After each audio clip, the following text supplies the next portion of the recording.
The Goose-Girl.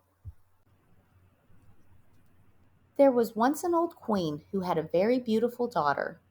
The time came when the maiden was to go into a distant country to be married. The old queen packed up everything suitable to a royal outfit. She also sent a waiting woman with her.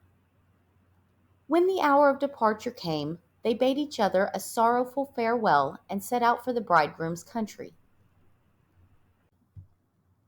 When they had ridden for a time, the princess became very thirsty, and said to the waiting woman, "Go down and fetch me some water in my cup from the stream.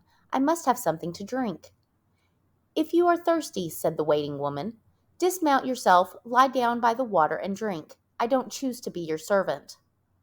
Being very thirsty, the princess dismounted and knelt by the flowing water.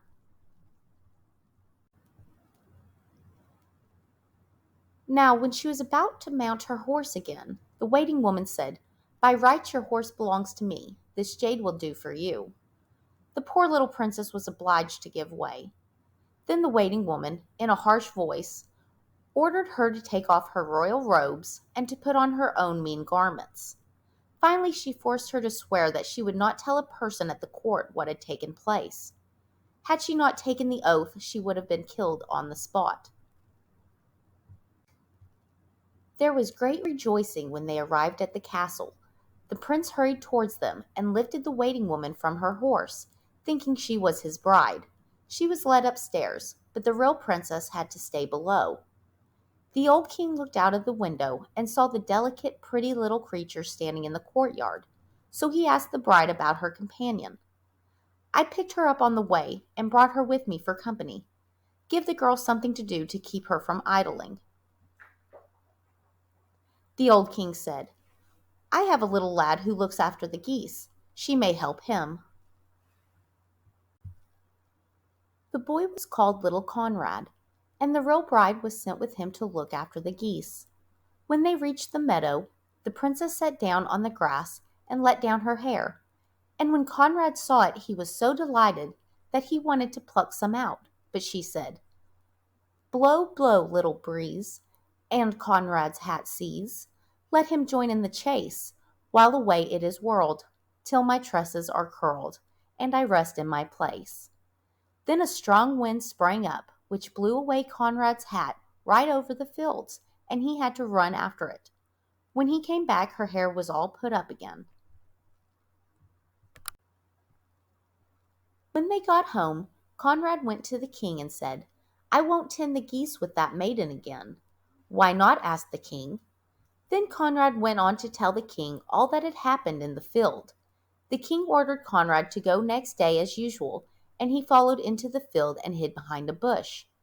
He saw it happen just as Conrad had told him. Thereupon he went away unnoticed. And in the evening, when the goose-girl came home, he asked her why she did all these things. "That I may not tell you," she answered. Then he said, "If you won't tell me, then tell the iron stove there," and he went away. She crept up to the stove and unburdened her heart to it. The king stood outside by the pipes of the stove and heard all she said. Then he came back and caused royal robes to be put upon her, and her beauty was a marvel. Then he called his son and told him that he had a false bride, but that the true bride was here.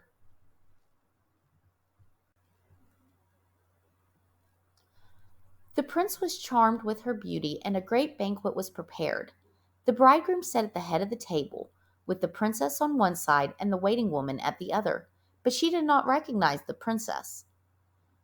When they had eaten, the king put a riddle to the waiting woman. "What does a person deserve that deceives his master?" telling the whole story. The false bride answered, "He must be put into a barrel and dragged along by two white horses till he is dead." "That is your doom," said the king, "and the judgment shall be carried out." When the sentence was fulfilled, the young prince married his true bride, and they lived together in peace and happiness.